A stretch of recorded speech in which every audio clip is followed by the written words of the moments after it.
Welcome to Mind Set in Stone podcasts, where we dive deep into the most compelling books on the shelf. Join hosts Dave and Poppy as they uncover the stories, themes, and ideas that shape our understanding and inspire curiosity. Get ready to explore the big ideas that leave a lasting impact. Let's get started. Hey there, ready to dive into the world of negotiation. Today we're cracking open Never Split the Difference by Chris Voss. Former FBI hostage negotiator, right. You got it. Turns out, getting kidnappers to free hostages has some surprising applications in everyday life. Yeah? We're talking nailing that raise, navigating tricky family dinners, you name it. I like it. So it's not every day you get to pick the brain of a former FBI hostage negotiator who's literally stared down criminals and terrorists. It's intense. But his insights are surprisingly relevant for us regular folks just trying to navigate, the everyday hustle. It's fascinating how Voss took these high-stakes tactics from hostage situations and made them relevant for everyone. Right. It's not about aggression, but understanding the psychology beneath the surface. Okay, so spill the tea. What's the big secret sauce here?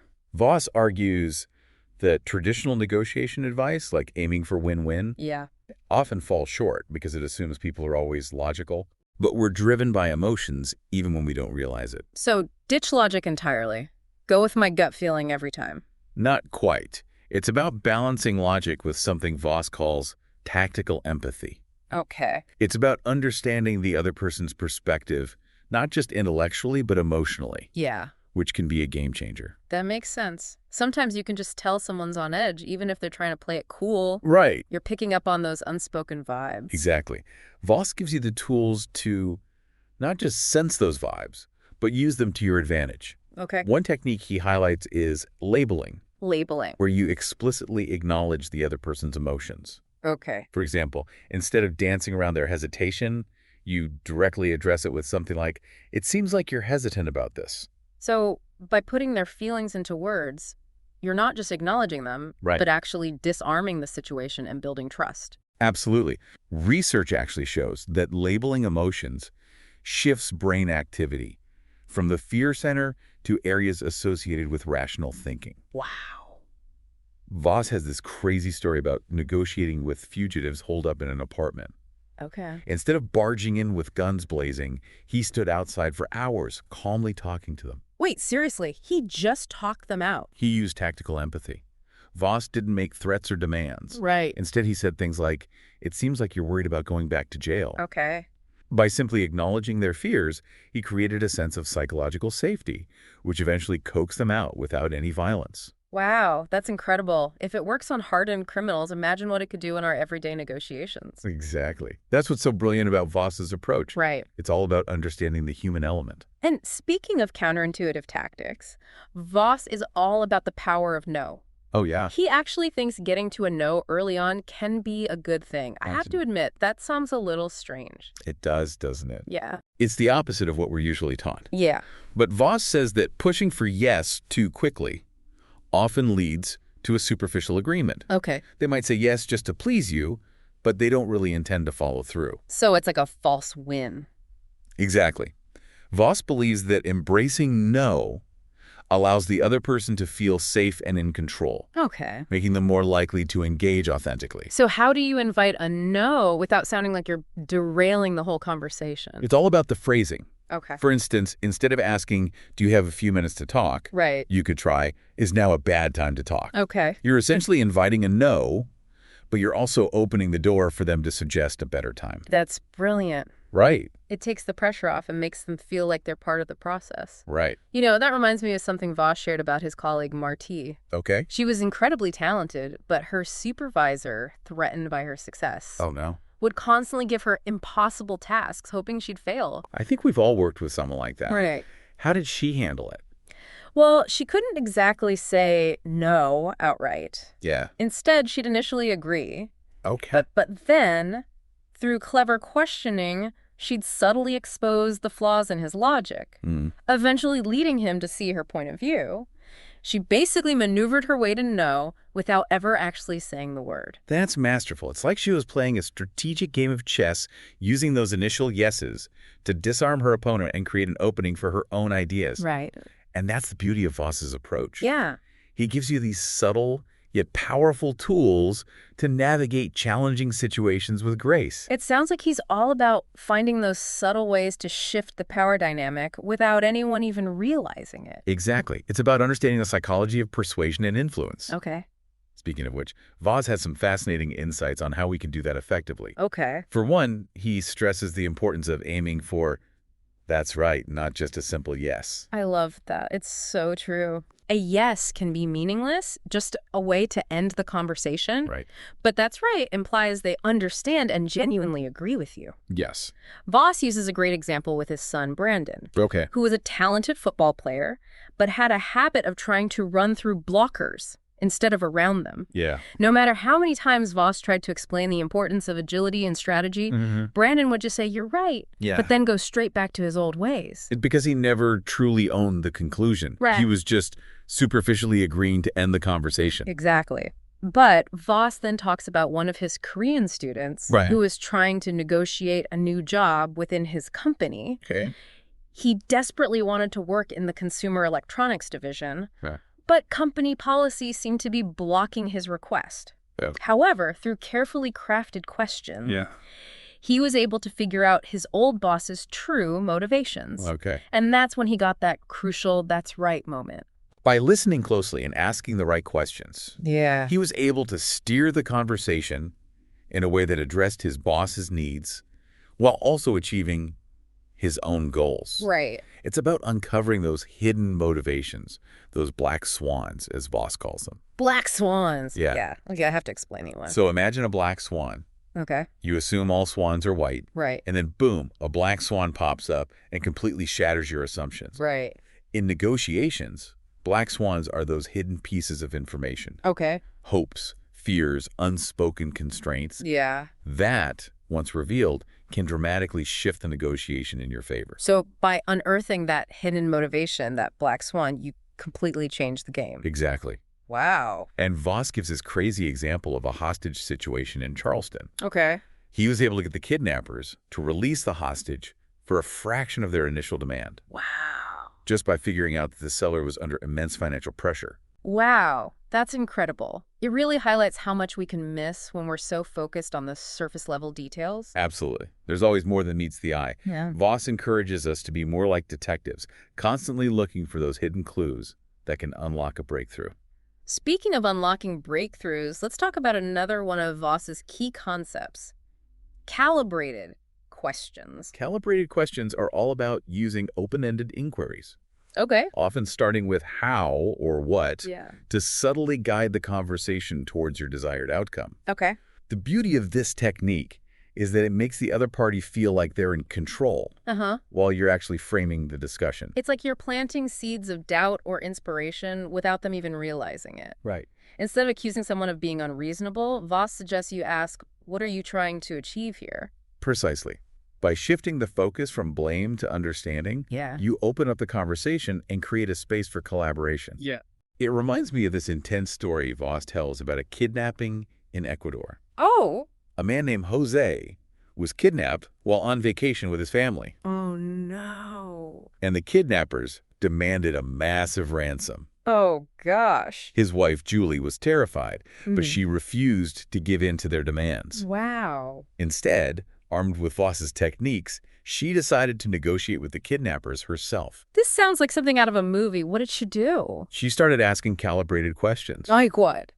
Instead of just agreeing to their demands, she would ask things like, "How am I supposed to do that?" Okay. Or, "What are you trying to accomplish by doing this?" Right. It was a high-stakes gamble, Yeah. but it paid off. Did she manage to get her husband back? She did.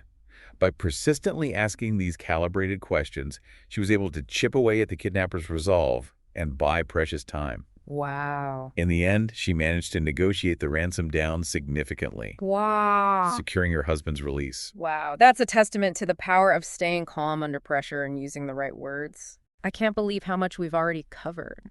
It sounds like these techniques could be really helpful, not just in high-stakes situations, but in everyday life as well. Absolutely. Yeah.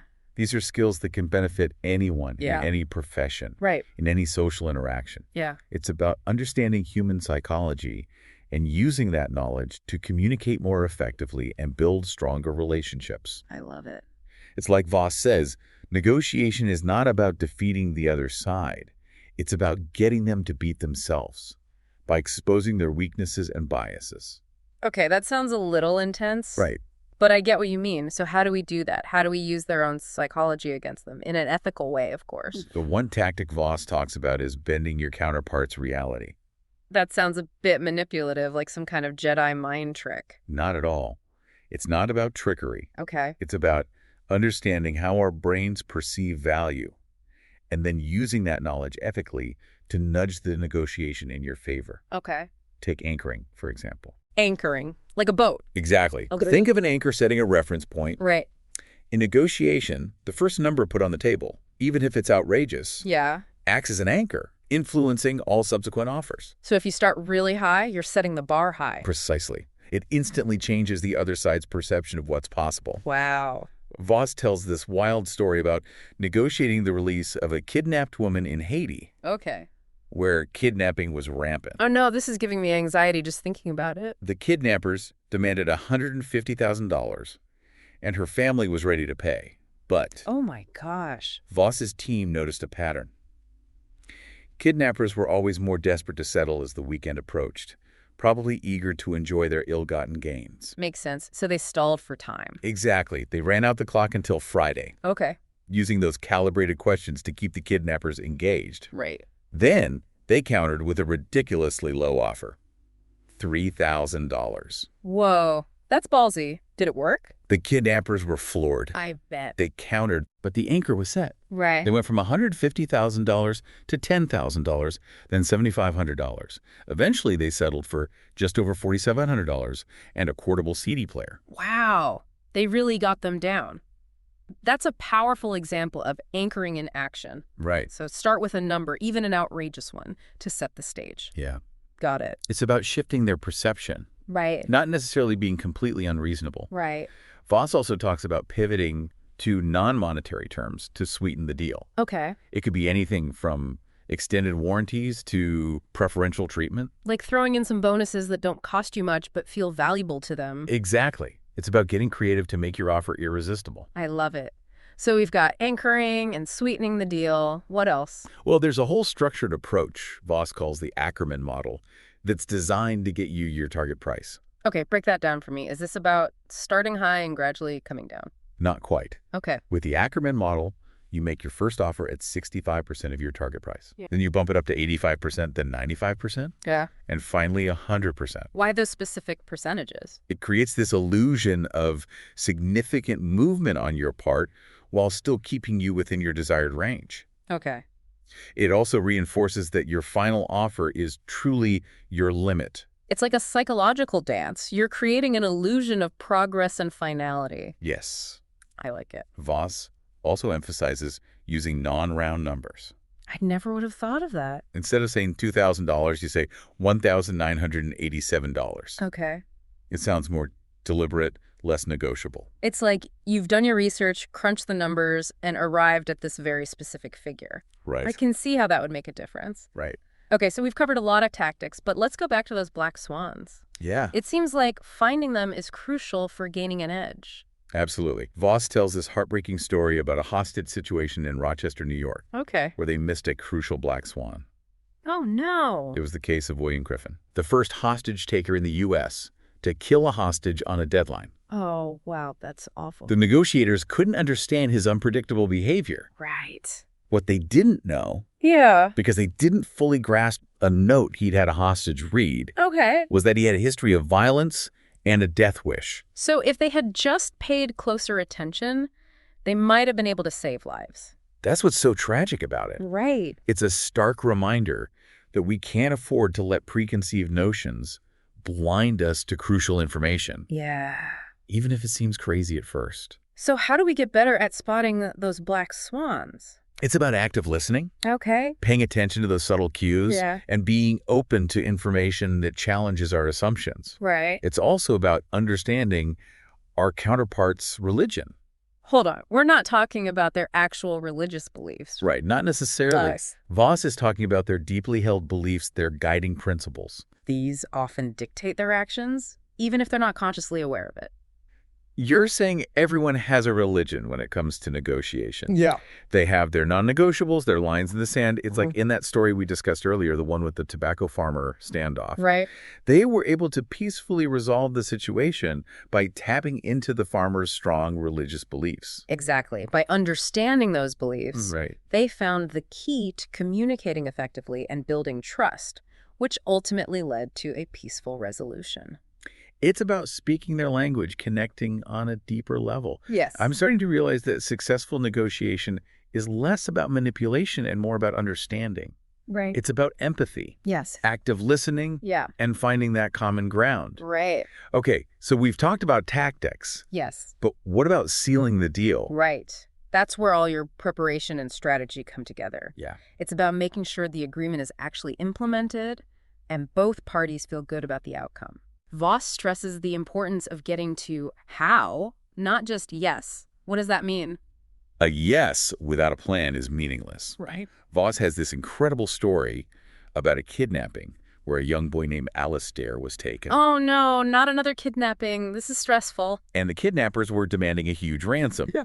Alistair's parents were understandably distraught. Of course. But Voss noticed something interesting about the kidnappers' communication. Okay, what's that? He kept using the pronoun we. Okay. Even when talking about actions he clearly took alone. Could that be a black swan? Exactly. It made Voss suspect there was more to the story. Right. Which turned out to be true. Wow. The kidnapper is part of a larger group, and by uncovering that, Black Swan Voss and his team were able to secure Alistair's safe return. That's incredible. It really shows the power of paying attention to every little detail. Yes. Even a simple pronoun can reveal crucial information. Absolutely. Wow. Voss also talks about the rule of three, which is basically about getting the other side to agree to the same thing 3 times during the conversation. Okay. Whether directly or by rephrasing the question. So it's like a triple check on their commitment. Exactly. It's much harder for someone to fake sincerity or enthusiasm multiple times. Right. If they're truly on board, they won't hesitate to agree each time. It's a clever way to make sure you're not getting a flimsy yes that they don't really mean. Right. So we've got to be subtle detectives, masterminds of language, and build in those triple checks. Right. What else? Voss also suggests using your own name during the negotiation. Okay. He calls it the Chris discount. The Chris discount. Does that mean I have to change my name to Chris to be a better negotiator? Not at all. Voss found that people are just more receptive when they feel a personal connection. Okay. And using your name, even casually, strengthens that connection. It's like you're breaking down barriers and reminding them that you're a real person. Exactly. It's a subtle but effective way to build rapport and increase your influence. I like it. Now, sometimes, despite your best efforts, you'll need to decline an offer. Right. And that's where Voss's multi-step no strategy comes in. So how do you say no without actually saying no? It's about being strategic and respectful. Okay. The first step is to express appreciation for their offer. Okay. Then you state that it doesn't work for you, but you offer a counterproposal or alternative solution. So you're showing them that you're still interested in finding a solution even if you don't love their initial offer. Exactly. It keeps the conversation flowing and prevents the other party from feeling like you're shutting them down completely. That's so important. You don't want to damage the relationship just because you disagree on something. Absolutely. And if all else fails, yeah, you can politely decline and move on. Right. But by then, you've explored all avenues and demonstrated that you're not just trying to be difficult. Right, right. Voss shares a great example of this with his student, Joaquin. Okay. He was trying to buy out his stubborn business partner, Bruno. Okay. But they were stuck in a stalemate. Oh, no. That sounds tricky. Bruno wanted the best possible price. Yeah. So he'd hired a professional negotiator. Oh, wow. Talk about high pressure. Yeah. But, guided by Voss's no strategy, Joaquin managed to navigate the negotiation like a pro. How did he do that? He started with a carefully crafted email, asking the negotiator, "Have you given up on settling this amicably?" Ooh, sneaky. This created a sense of urgency and got them back to the negotiating table. Wow, that's clever. So he was basically saying no to their stalemate, not to the entire deal. Exactly.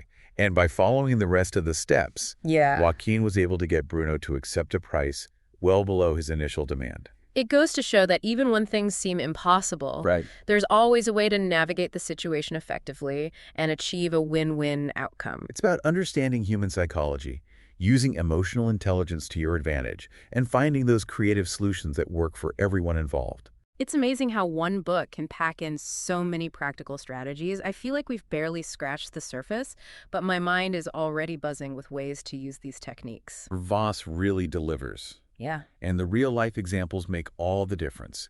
It's one thing to hear about a technique, but seeing it play out in a real negotiation, that's what makes it stick. Totally. Like that story about Joaquin and his business partner, it sounded like a recipe for disaster, but by using those simple yet powerful strategies, he was able to navigate a really tricky situation and come out on top. It's a great reminder that these techniques aren't just for high-flying CEOs or hostage negotiators. Yeah. They're for everyone. Right. Whether you're negotiating a raise, dealing with a difficult coworker, or even just trying to get your kids to eat their vegetables, these skills can make a world of difference. So as we wrap up our deep dive into Never Split the Difference, what would you say is the most important takeaway for our listeners? For me, it's that negotiation doesn't have to be about winners and losers. It doesn't have to be this adversarial battle.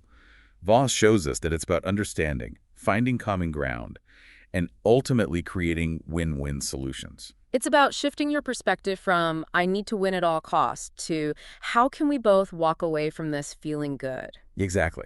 It's about recognizing that we're all emotional beings.